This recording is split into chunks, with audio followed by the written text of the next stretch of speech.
There is one thing that Vue lets you do that is hiding your application while it's loading, because maybe sometimes it needs to do some processing. So what we can do here is that we can set that for this tag that we put there on the description, for every single child, we're going to have the display to be none. So this is not going to be shown. Okay, so if we remove and hide this thing, this is hidden, right? We could say something more subtle like opacity equals 0.5, right? So you'll see what happens. This has this v-cloak property until Vue mounts your application. So when I mount this, so if I click, this actually has the v-cloak property removed from the HTML, and that shows. So one thing that we could do is that we could actually set a timeout and put a function here, and maybe after 1 minute we do this instantiation of our application. We say that our app equals new Vue, right? So now we load and it takes 1 second until our application is mounted. And this is good practice just because this allows you to do something pretty cool. For v-cloak, what we're going to do is that before that item, I'm going to add content and it's going to say loading. And I'm going to put the opacity of that component is going to be 0.6. And check this out, right? Now, for that second that is loading, you can see this here, and we can actually hide the other part of the code. So now we have a loading mechanism for our grid, and this allows us to, when Vue actually takes time, maybe fetching information or doing something, or you have to do whatever before mounting, it's good to have this v-cloak property and some sort of loading sense to the user. What happens here is that we are locally doing this and we are setting a manual timeout. If I comment that, you can see that we're not going to see any loading because Vue loads instantaneously and we don't really have any delay. But if you had 250 milliseconds of delay, you would see something like this. It was Norma Martinez Alonso here.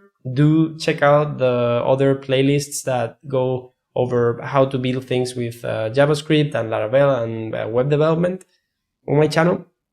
Thanks a lot for watching, and I'll see you next time. I hope you learned something today. Bye.